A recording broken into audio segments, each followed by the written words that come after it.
Tell us, what happened to Inari? Sanjay Sahu. అప్పటిదాకా అతని ఎత్తు బరువు మాత్రమే తెలుసు. ఆ రోజు మొట్టమొదటిసారిగా అతను లోతు చూశాను. Is there a story behind this? In those days, Inari used to laugh all the time. కష్టాలా? కష్టాలు ఎలా ఉంటాయి నిజ జీవితంలో? కష్టాలు ఎలా ఉంటాయి నేను చెప్తాను, నువ్వు విను ఈ రోజు. But then, ఏం లేదు, గుండెల్లో చిల్లు బాగా అవుతుంది. మరి ఆడుకోవాల్సిన పసి వయసులో సరైన వైద్యం అందుక బిడ్డలు చనిపోతున్న విషయం నీకు తెలుసా?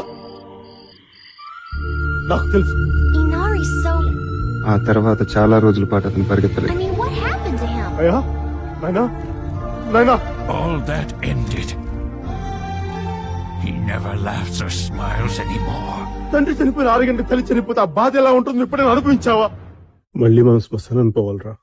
నేను అనుభవించాను. Ever since that day, ever since it happened, కంటికి కనిపించిన ఏదో ఒక శక్తి, ever since that day, everything changed. మరి కొండల పర్వతం భూమిలో తొక్కుతున్నట్టు నీకు ఎప్పుడైనా అనిపించిందా? The word courage was stolen from this island. వయసులో ఉండగానే బాధతో భుజాలు కుంగిపోవటం, Feeling powerless, hopeless. ఎప్పుడైనా అనుభవించావా? ఇక్కడ కష్టం గురించి మాట్లాడే హక్కు నాకు మాత్రమే ఉంది. And Inari suffered the most. నీకు లేదు, ఖచ్చితంగా నీకు లేదు. నాయనా